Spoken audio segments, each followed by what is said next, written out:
السلام علیکم ورحمۃ اللہ وبرکاتہ نحمده ونصلی علی رسوله الکریم رب اشرح لی صدری ویسر لی امری واحلل عقدۃ من لسانی یفقهوا قولی اللهم انفعنا بما علمتنا وعلمنا ما ينفعنا وزدنا علما سبحانك لا علم لنا الا ما علمتنا انك انت العلیم الحکیم اللهم طهر قلوبنا من النفاق وأعمالنا من الرياء وألسنتنا من الكذب فإنك تعلم خائنة الأعين وما تخفي الصدور آمین یا رب العالمین۔ تفسیر سورۃ الواقعہ آیت نمبر 63 سے 82 تک۔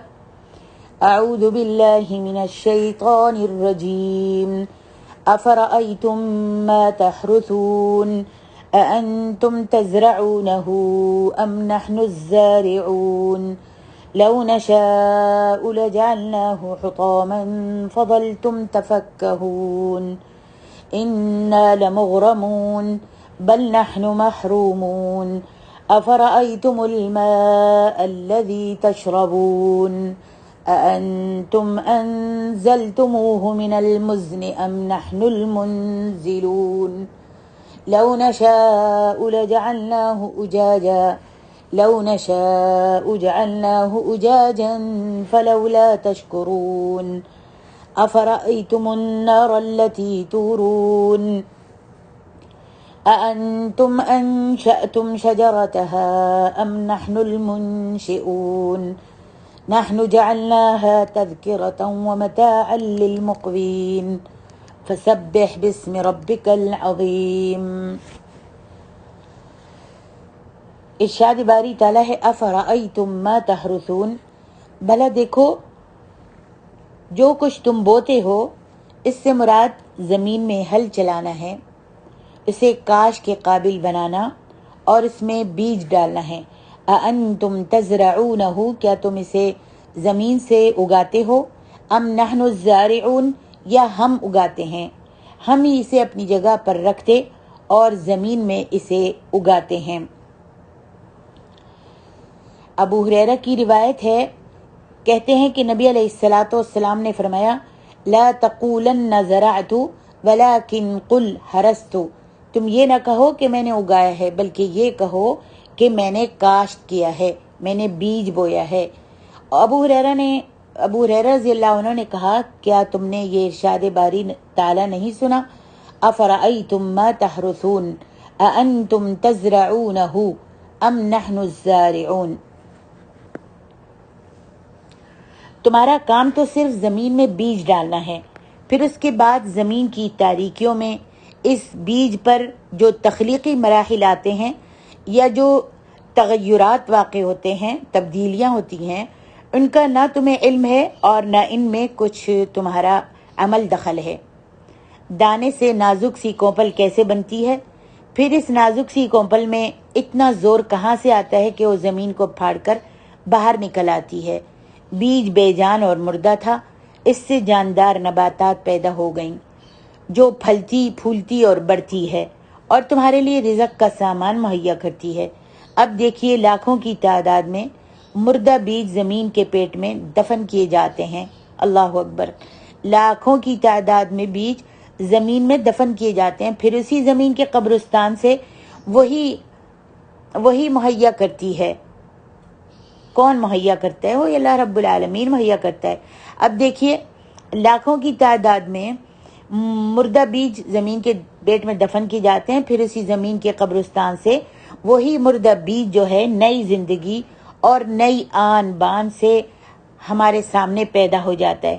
پھر بھی اللہ تعالیٰ فرماتے ہیں، پھر بھی تمہیں اس بات میں شک ہے کہ تم زمین میں دفن ہونے کے بعد دوبارہ پیدا کیے جاؤ گے اور زمین سے نکالے نہیں جا سکتے؟ جیسا کہ کفار کہتے ہیں کہ ان کا عقیدہ ہی نہیں ہے یوم آخرت پر، مرنے کے بعد دوبارہ اٹھنے کا۔ اس واسطے اللہ تعالیٰ یہ مثال دے رہا ہے کہ دیکھو زمین میں جو تم بیج اگاتے ہو، حالانکہ یہ مردہ بیج ہے، اور جب ہم اس کو پھاڑتے ہیں اور اس سے تمہارے لیے کھیتیاں اگاتے ہیں اور پھل اور پھول اور درخت اور کھیتی باڑیاں تم اس میں کرتے ہو، تو جب ایک مردہ بیج جب زمین میں تم دفن کرتے ہو، دباتے ہو، تو یہ پھٹ کر باہر آ جاتا ہے اور کھل کھلاتا ہوا، لہلہاتا ہوا باغ بن جاتا ہے۔ تو اللہ تبارک و تعالیٰ جب یہ کرنے پر قادر ہے تو کیا تم کو مار کر زمین میں دفن ہونے کے بعد دوبارہ زندہ کرنے پر قادر نہیں ہے؟ فرمایا انا لمعزولون، فرمایا انا لمغرمون بل نحن محرومون۔ اس کی بھی کئی صورتیں ہیں، مثلا جس زمین میں بیج ڈالا گیا اس میں اللہ تبارک و تعالیٰ شور پیدا کر دے اور نسل جو ہے کمزور اور زرد پیدا ہو اور پوری طرح اچھی طرح فصل نہ اگے اور نہ پکے، فصل اگنے کے بعد اسے کیڑا لگ جائے یا کسی عرضی یا سماوی آفت مثلا شدید بارش وغیرہ سے فصل کی نشو و نما رک جائے اور لہلہاتے کھیت جو ہیں زرد پڑ جائیں، تو کیا تم میں سے کسی کو یہ اختیار ہے کہ فصل کو ان مصیبتوں سے بچا سکے؟ اور اگر تم خود بھی اللہ سبحانہ و تعالیٰ کی ہی مہربانی سے پیدا ہو گئے اور اللہ تعالیٰ ہی کی مہربانی سے تمہیں کھانے کو ملتا ہے، تو پھر اس کے سامنے تمہاری اکڑ اور سرتابی کا مطلب؟ اس صورت میں تم باتیں ہی بناتے رہ جاتے ہو۔ جب فصل یا اگتی نہیں یا کیڑا کھا جاتا ہے یا ہوا کے زور سے وہ گر جاتی ہے، زرد ہو جاتی ہے اور خشک ہو جاتی ہے، جل جاتی ہے، تو پھر تم یہ ساری باتیں بناتے رہتے ہو۔ اب بتاؤ اگر ہم اس طرح کر دیں تو کوئی بھی اس کو اگانے کے اور اس کو سرسبز کرنے کے قابل ہے؟ کوئی بھی یہ طاقت رکھتا ہے کہ اس سڑی ہوئی جلی ہوئی کھیتی کو، گری ہوئی مری ہوئی کھیتی کو زندہ کر سکے؟ کوئی بھی یہ کام کر سکتا ہے؟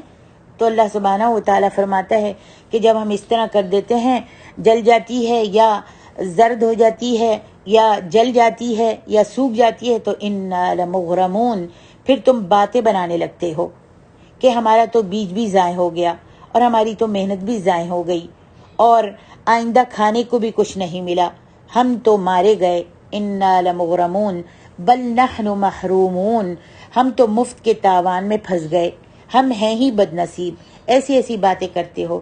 اللہ تعالیٰ فرماتے ہیں اگر ہم اس کو کوڑا کرکٹ کی طرح بنا دیں تو تم باتیں بنانے لگتے ہو اور کبھی کہتے ہو انا لمغرمون، ہائے بلا شبہ ہم تو مفت کے تاوان میں پھنس گئے۔ اللہ اکبر، سبحان اللہ۔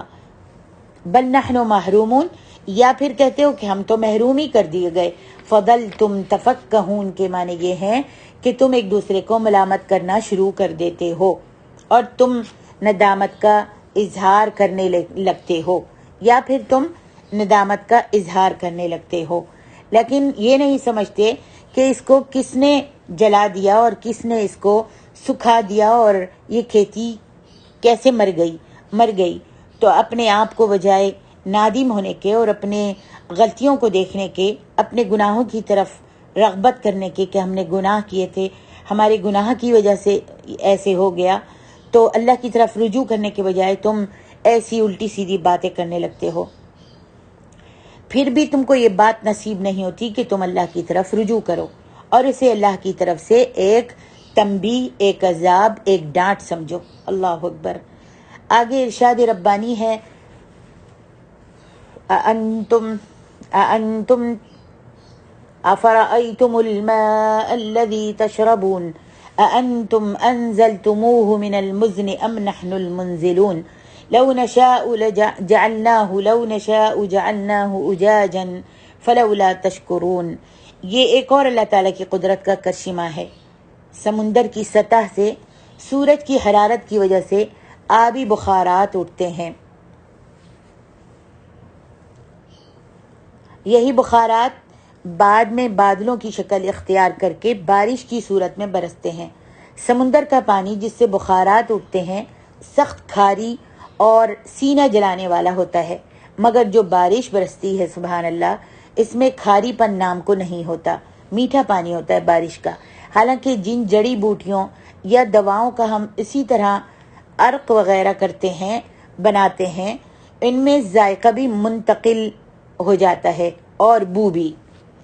مثلا سونف یا اجوائن یا گازوبان یا گلاب کے عرق میں ان اشیاء کا ذائقہ بھی منتقل ہو جاتا ہے اور بو بھی ہو جاتی ہے، لیکن سمندر کا کھاری پن آبی بخارات میں منتقل نہیں ہوتا، اور یہ اللہ کی خاص رحمت ہے، ورنہ اس زمین کا کوئی جاندار ایسا پانی پی کر زندہ ہی نہیں رہ سکتا تھا، نہ ہی ایسے پانی سے پیداوار اگ سکتی ہے، جو پانی کے بعد جانداروں کی زندگی کا دوسرا بڑا سہارا ہے۔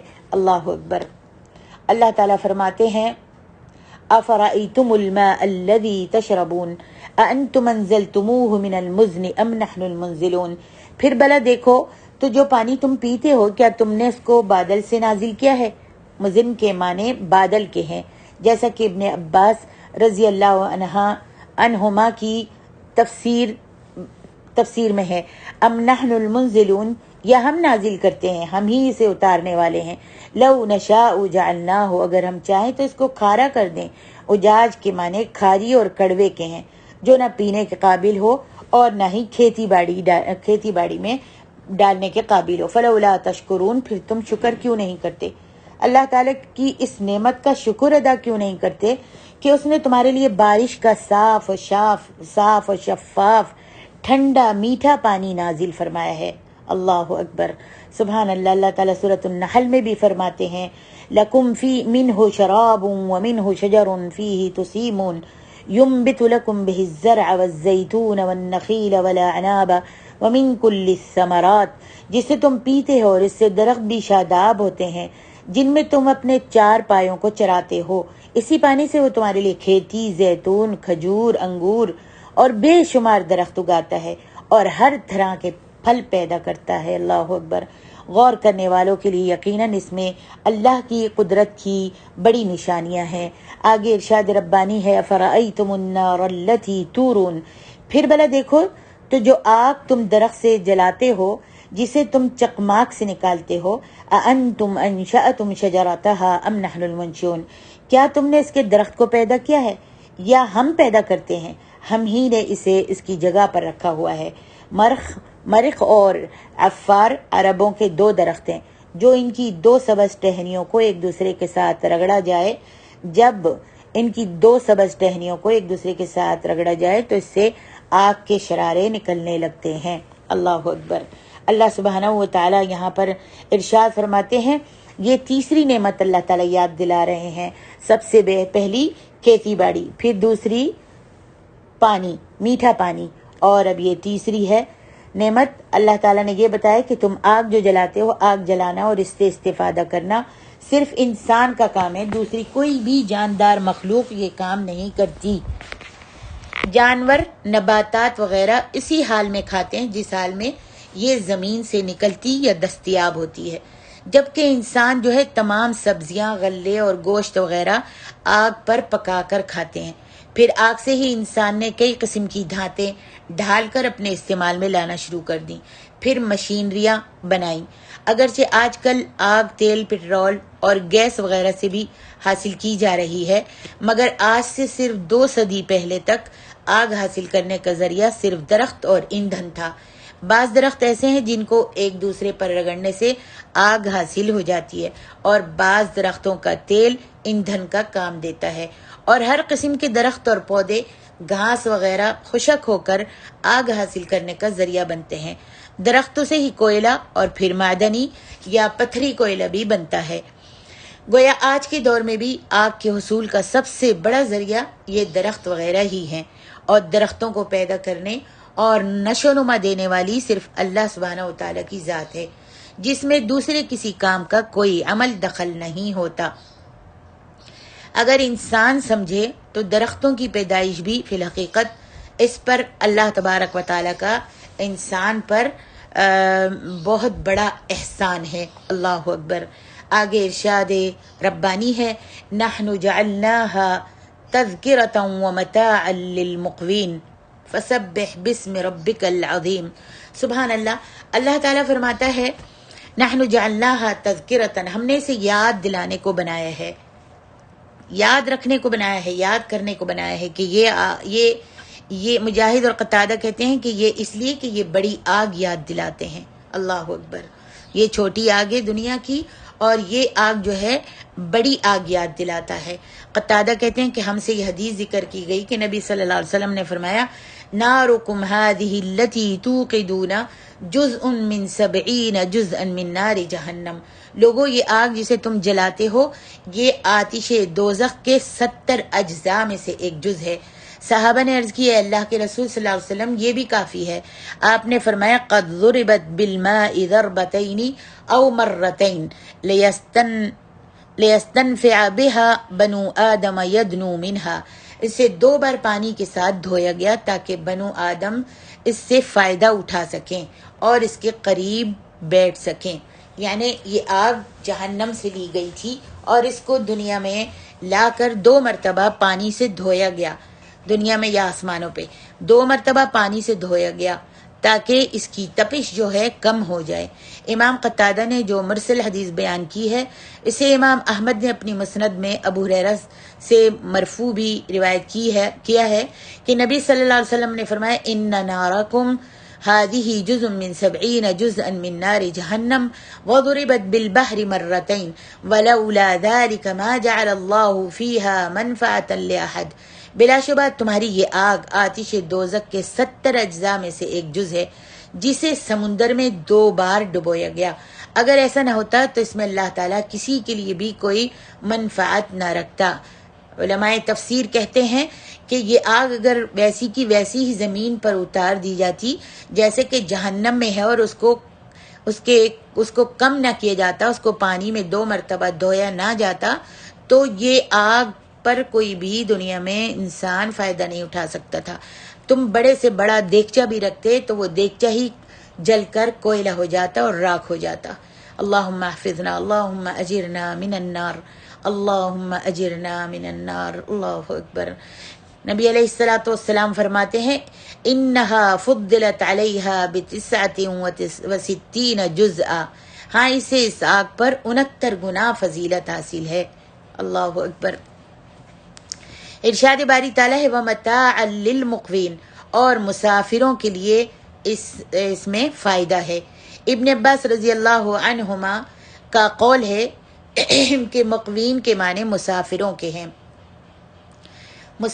کے ہیں، اور ابن جریر نے بھی اسی قول کو اختیار کیا ہے۔ اسی سے اقوت الدار کا محاورہ ہے جو اس وقت بولتے ہیں عرب لوگ جب گھر والے سفر پر جائیں۔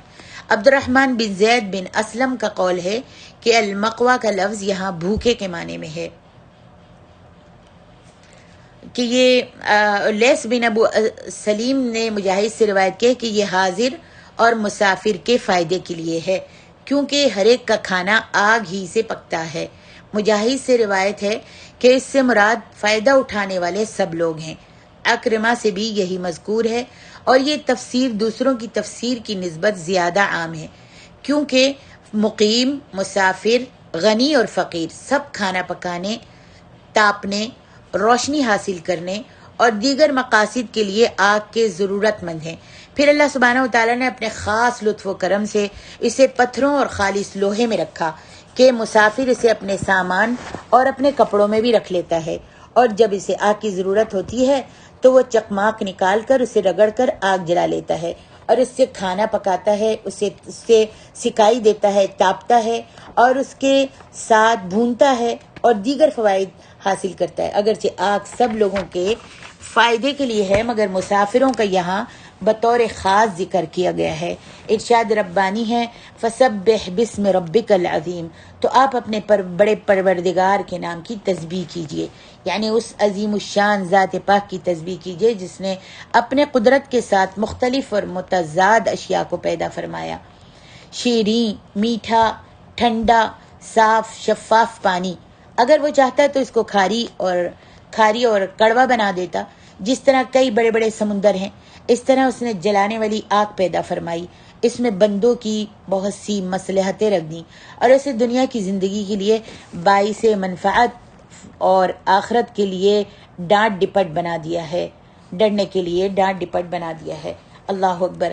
آگے ارشاد ربانی ہے فلا اقسم بمواقع النجوم وانه لقسم لو تعلمون عظیم وانه لقرآن کریم فی کتاب مکنون لا يمسه الا المطهرون تنزيل من رب العالمين أفبهذا الحديث أنتم مدهنون وتجعلون رزقكم أنكم تكذبون.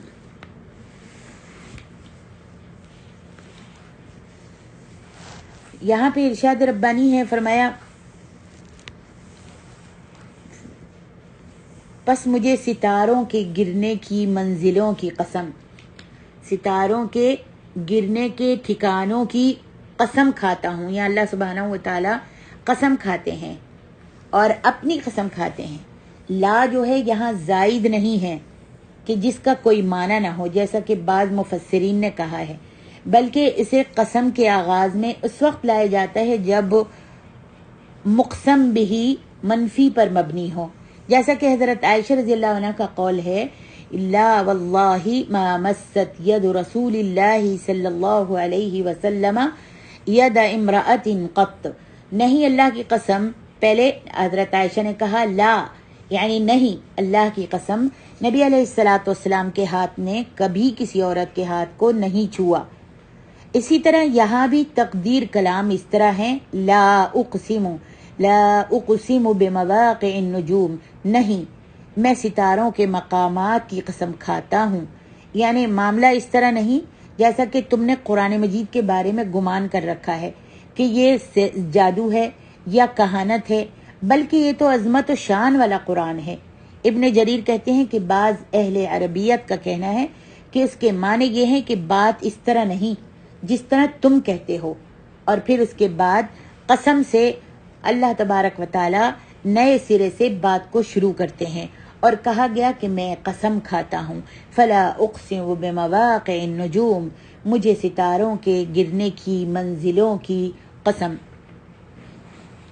وَإِنَّهُ لَقَسَمٌ لَوْ تَعْلَمُونَ عَظِيمٌ، اور اگر تم سمجھو تو یہ بہت بڑی قسم ہے، یعنی یہ قسم جو میں نے کھائی ہے بہت عظیم قسم ہے. اگر تم اس کی عظمت کو جانتے ہو تو مقسم بہی کی عظمت کے قائل ہو جاؤ. یعنی مقسم بہی جس کے نام کی اللہ نے اپنے نام کی قسم کھائی ہے، اس کی عظمت کے قائل ہو جاتے اگر تم اس کی عظمت کو سمجھتے اور جانتے. فرمایا مواقع النجوم کے معنی ستاروں کے گرنے کی جگہ بھی ہو سکتا ہے. فضائے بسیط میں بے شمار سیارے ایسے ہیں جو ہر وقت ٹوٹتے اور گرتے رہتے ہیں، اور اس کا دوسرا معنی ستاروں کے ڈوبنے کی جگہ بھی اور وقت بھی، یعنی افق مغرب جہاں ہمیں ستارے ڈوبتے نظر آتے ہیں، یا صبح کی روشنی کے نمودار ہونے کا وقت جب ستارے غائب ہو جاتے ہیں. جو معنی بھی لیے جائیں، اس سے مراد ستاروں کی گردش اور اپنے اپنے مدارات میں سفر کرنے کا وہ پیچیدہ اور حیران کن مربوط اور منظم نظام ہے جس میں غور و فکر کرنے سے انسان اس قادر مطلق ہستی کی حکمت، اللہ سبحانہ و تعالیٰ کی ہستی کی حکمت اور وسعت علم تسلیم کرنے پر مجبور ہو جاتا ہے جو اس کائنات پر کنٹرول کر رہی ہے.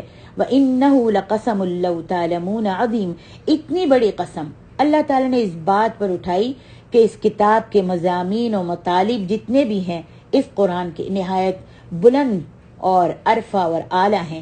یہ نہ کسی ساحر کی ساحری ہے، جادوگری ہے، نہ کسی کاہن کی کہانت ہے، اور نہ کسی شاعر کے تخیلات ہیں، بلکہ یہ بلند پایا اور برتر ہستی کی طرف سے نازل شدہ بلند پایا کتاب ہے جو اس نے تمام بنی نوع انسان کی ہدایت اور فلاح کے لیے نازل فرمائی ہے. اور اللہ تبارک و تعالیٰ کی وسعت علم کی بنا پر اس کے سب مضامین لوح محفوظ میں پہلے ہی سے درج ہیں، لکھے ہوئے ہیں. فرمایا لا یمسہ الا المطہرون لقسم لو تعلمون عظیم انہ لقرآن کریم. بلا شبہ یہ بڑے رتبے کا قرآن ہے. یہ قرآن جو محمد صلی اللہ علیہ وسلم پر نازل ہوئے یہ بہت عظیم الشان کتاب ہے. فی کتاب مکنون، جو کتاب محفوظ میں لکھا ہوا ہے.